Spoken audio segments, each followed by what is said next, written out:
ஏக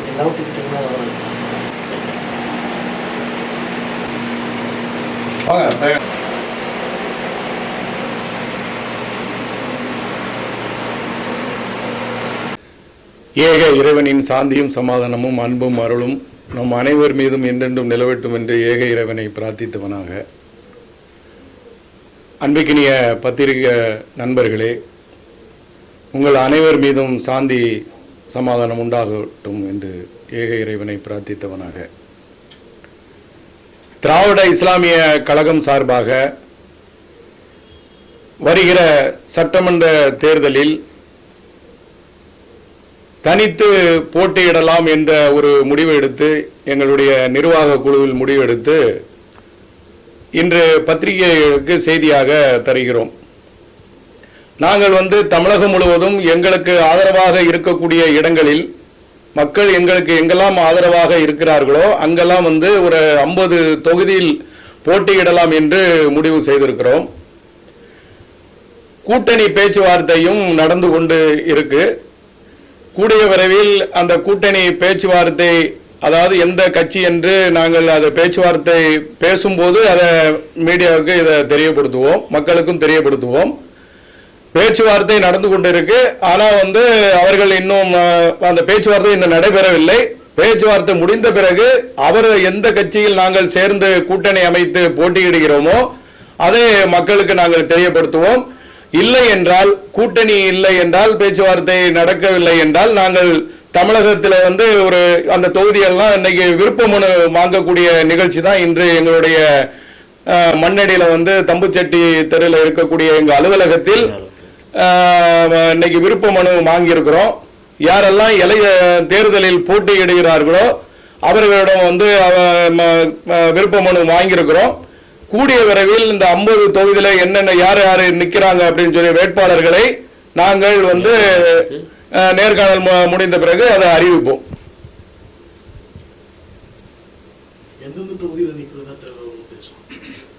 அதாவது தனியானா நம்ம சென்னை, காஞ்சிபுரம், அதாவது நம்ம சென்னையில் இருக்கக்கூடிய சென்னை மாவட்டங்களில் இருக்கக்கூடிய எல்லா இடங்கள்லையும் நிற்கிற மாதிரி, மற்றபடி ஊர்களில் கன்னியாகுமரி மாவட்டத்தில் நிற்கிற மாதிரி அங்கெல்லாம் நமக்கு ஆதரவாளர்கள் இருக்கிறாங்க. ராமநாதபுரம் மாவட்டம், இப்படி நம்ம ஒரு குறிப்பிட்ட மாவட்டங்களை நம்ம வச்சிருக்கிறோம். செங்கல்பட்டு, காஞ்சிபுரம், திருவள்ளுவர், சென்னை. இப்போ சென்னைன்னு சொல்லும்போது எம்எல்ஏன்னு சொல்லும்போது அதே ஒரு நார்மலாக அதிகமாக இருக்குல்ல, ஒரு 14 கிட்ட இருக்கு சென்னைக்கு. இப்போ அப்படி இருக்கும்போது நாங்கள் அந்த மாதிரி ஒரு போட்டியிடலாம்னு சொல்லிட்டு நாங்கள் இன்னைக்கு விருப்ப மனு வாங்கியிருக்கிறோம். கூடிய விரைவில் அது முறையாக பத்திரிகையாளர்களுக்கு அதை அறிவிப்போம். குறிப்பிட்டு சொல்லணும் அப்படின்னா, வண்ணாரப்பேட்டை தொகுதி, ஆர்கே நகர், ராயபுரம், துறைமுகம் தொகுதி சென்னையில் இது அதிகப்படியான வாய்ப்பு இருக்குது நாங்கள் போட்டியிடுறதுக்கு. அதே போல் செங்கல்பட்டில் எடுத்துக்கிட்டிங்கன்னா செங்கல்பட்டு, செய்யூர், மதுராந்தகம், திருப்பூர் சட்டமன்ற தொகுதி, இந்த 4 தொகுதி செங்கல்பட்டில். காஞ்சிபுரம், அதுலேயும் திருவள்ளூரும் பேசிகிட்டு இருக்கோம், நம்ம வேட்பாளர்கள்கிட்ட போயிட்டுருக்கு.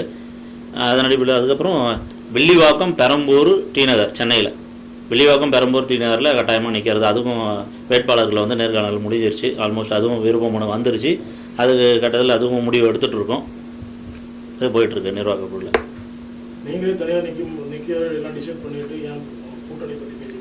இல்லை, கூட்டணி பேச்சுன்றது ஆல்ரெடி போயிட்டுருக்கு, பரிசீலனையில் போயிட்டுருக்கு. ஒரு சில பிரதான கட்சிகளோட நாங்கள் கூட்டணி பேசிகிட்டு இருக்கோம். இன்னும் எங்களுடைய கோரிக்கைகள் சரியான முறையில் அவங்கக்கிட்ட இன்னும் விவாதம் பண்ணி முடிக்கலை. கோரிக்கைகள் நம்ம கூட்டணியில் இணைஞ்சோம்னா என்னென்ன எங்களுக்கு தேவைகள் இருக்கிறது, எங்களுக்கு என்ன மாதிரியான உறுதிமொழி அவங்களுக்கு கொடுப்பாங்க, இதெல்லாம் நாங்கள் பேசி ஒரு கோரிக்கைகள் நாங்கள் கொடுத்துருக்கோம். எங்களுடைய கோரிக்கை அம்சங்களை நாங்கள் ஒரு பட்டியலிட்டு அவங்கள்ட்ட ஒப்படைச்சிருக்கோம். ஸோ இதன் அடிப்படையில் அந்த கோரிக்கைகள்லாம் அவங்க ஏற்றுக்கிட்டாங்கன்னா அதன் பிறகு நாங்கள் கூட்டணியை பற்றி முடிவு பண்ணுவோம். எங்களுடைய கோரிக்கைகளில் ஏதாவது ஒரு முரண்பாடு இருந்ததுன்னா நாங்கள் தனித்து போட்டியிட என்பது முடிவு எடுத்திருக்கோம்.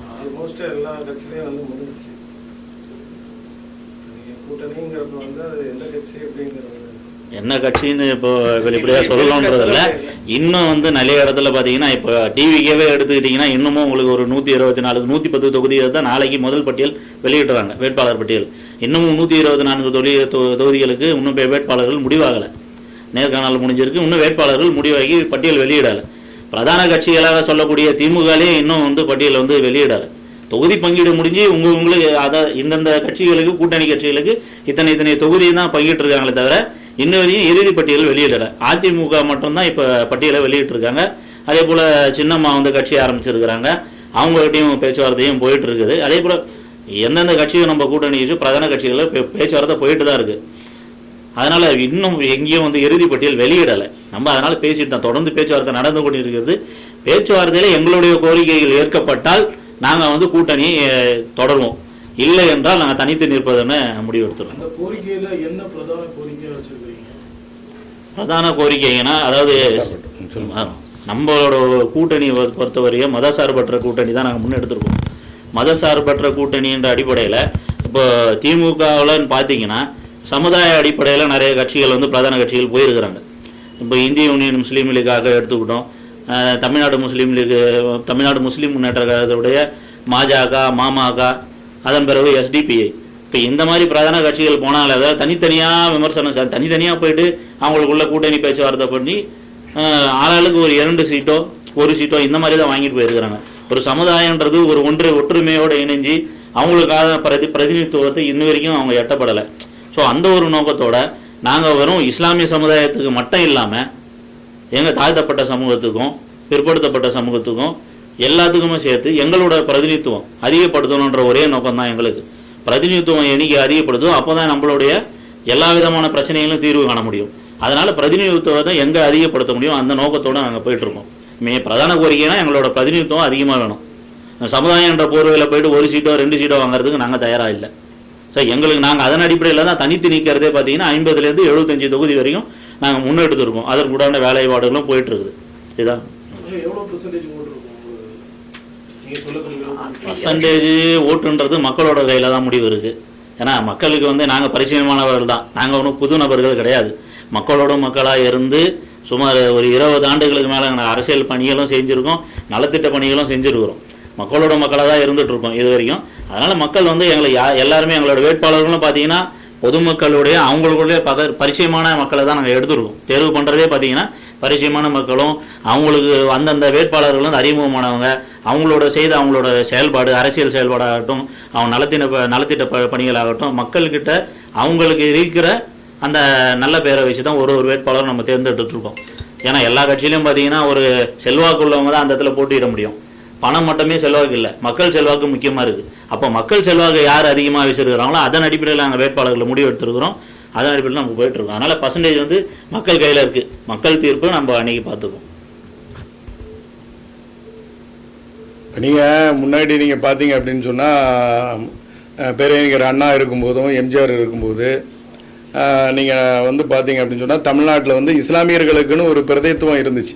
இஸ்லாமியர்களுக்குன்னு ஒரு பிரதித்துவம் ஒரு 14 சீட்டு 15 சீட்டு கொடுக்குற மாதிரி இருந்துச்சு. அது வந்து கட்டெரும்பு தேயிற மாதிரி தேஞ்சு இன்னைக்கு 1க்கும் 2க்கும் போய் அடி போடுற மாதிரி ஒரு சூழ்நிலைக்கு ஆயிட்டா இல்லையா? எம்ஜிஆர் இருக்கிற காலம் வரை இருந்துச்சா இல்லையா? அதுக்கு பிறகு அம்மையார் புரட்சி தலைவர் அம்மையார் வந்த பிறகுதான் இந்த சூழ்நிலைகள்லாம் மாறி எல்லாமே கட்சிகள் பல உடைஞ்சு பிரிஞ்சு போன பிறகுதான் 2 சீட்டுக்கும் 1 சீட்டுக்கும் போய் வந்து அறிவாலயத்தில் போய் காத்து கிடக்கக்கூடிய சூழ்நிலைக்கு தள்ளப்படுறாங்களா இல்லையா? அறிவாலயத்தில் போய் நின்றுக்கிட்டு எஸ்டிபி எவ்வளோ பெரிய கட்சி. இன்னைக்கு தமிழ்நாட்டில் நீங்கள் பார்த்தீங்கன்னா எஸ்டிபி வந்து நல்ல ஒரு வலுவான கட்சி. அதில் வந்து எல்லா மதத்துக்காரங்களும் அதுலேயும் இருக்கிறாங்க. ஆனால் அப்படியாப்பட்ட ஒரு கட்சிக்கு 1 சீட்டுக்கு 2 சீட்டுக்கும் போய் இவ்வளவு காத்து நின்று வாங்கக்கூடியதும் அதுவும் திமுகவில் நின்று போட்டி கூடக்கூடிய சூழ்நிலைக்கு போகுது அப்படின்னு சொன்னால் பத்திரிகையை திறந்தா எல்லாரும் என்கிட்டே கேட்குறாங்க, ஏங்க உங்கள் மஜக போட்டியிடலையா, தமுமுக போட்டியிடலையா, இவங்க போட்டியிடலையா, முஸ்லீம் எஸ்டிபி போட்டியிடலையான்னு கேட்குறாங்க.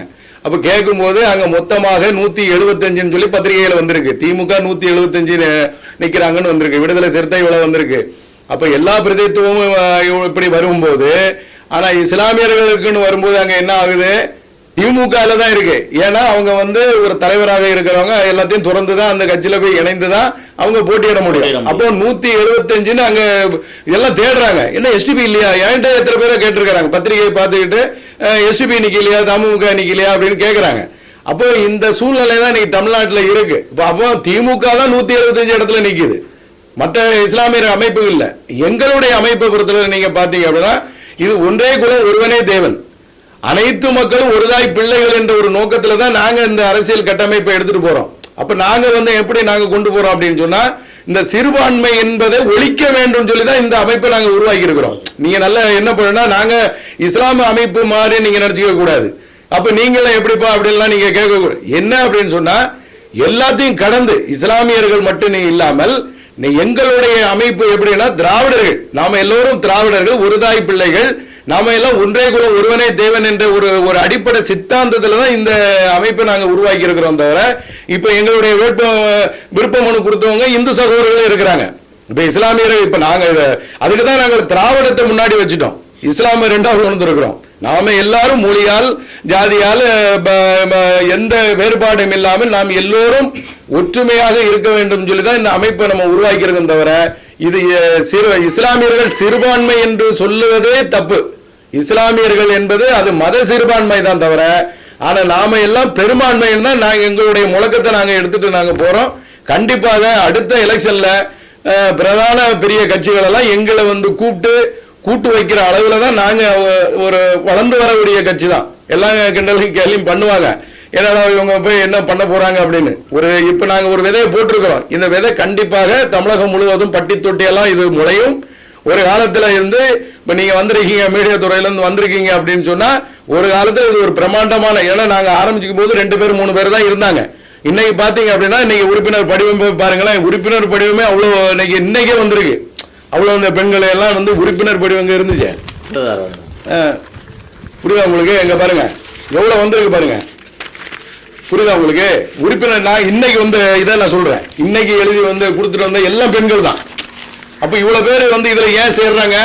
எங்களுடைய கோட்பாடு என்னன்னா, நம்ம ஜாதியால் பிரியக்கூடாது, மதத்தால் பிரியக்கூடாது, இனத்தால் எந்த வகையிலும் நம்ம பிரியக்கூடாது, மொழியால் பிரியக்கூடாது. நாம் எல்லாம் ஒரு தாய் பிள்ளைகள் என்ற ஒரு முழக்கத்தை எடுத்துக்கிட்டு தான் நாங்க போறோம். அதுல ஒரு வெற்றியாக இன்னைக்கு வந்து நீங்க உங்க கண்டுபிடி பாருங்க, ஓட்டு ஐடியோட எல்லாமே கொடுத்துருக்காங்க இன்னைக்கு. புரியுதா உங்களுக்கு? அப்ப இது ஒரு வளர்ந்து வரக்கூடிய ஒரு அமைப்பாக இருக்கு. இப்ப எல்லாரும் கேலி கிண்டலாகமோ இவங்க என்னடா ஒரு நேர்காணல் போடுறாங்களா, அப்படி போடுறாங்க இப்படி போடுறாங்கன்னு சொல்லி எல்லாம் பாக்குறாங்க. ஆனா இன்னைக்கு உறுப்பினர் படிவமே இந்த பெண்கள் இதுல இருக்கிறது பாதி இந்து மக்கள் தான், என் தொப்புள்கொடி உறவு தான், என் சகோதரி தான், அவ்வளவு பெண்கள். புரியுதா உங்களுக்கு? 20 லிட்டர் இன்னைக்கே இருக்கு உங்க கண்ணு எதிர நான் இன்னைக்கு காட்டுறோம். புரியுதா அவங்க? இன்னைக்கு உறுப்பினர் படிவம் இன்னைக்கு அவங்களுக்கு நம்ம ஆன்லைன்ல நம்ம பதிவு பண்ணிட்டு இருக்கிறோம். அப்ப இந்த அளவுல ஒரு வளர்ந்து வர அமைப்பு, ஒரு கட்சியாக வந்து நாங்கள் வந்து எல்லா மதங்களையும் உள்ளடக்கிய ஒரு நிலையை நாங்க கொண்டு போறோம். கண்டிப்பாக இப்ப அடுத்த சட்டசபை எலெக்ஷன்ல வந்து நாங்க ஒரு பிரதானமான ஒரு கட்சியாக தமிழ்நாட்டில் விளங்குவோம். திராவிட இஸ்லாமிய கழகத்தில் மாநில தலைவர் எம் அபூகிதர், எம் அசாருதீன் மாநில பொதுச் செயலாளர், திராவிட நிசார் அகமது மாநில பொருளாளர்.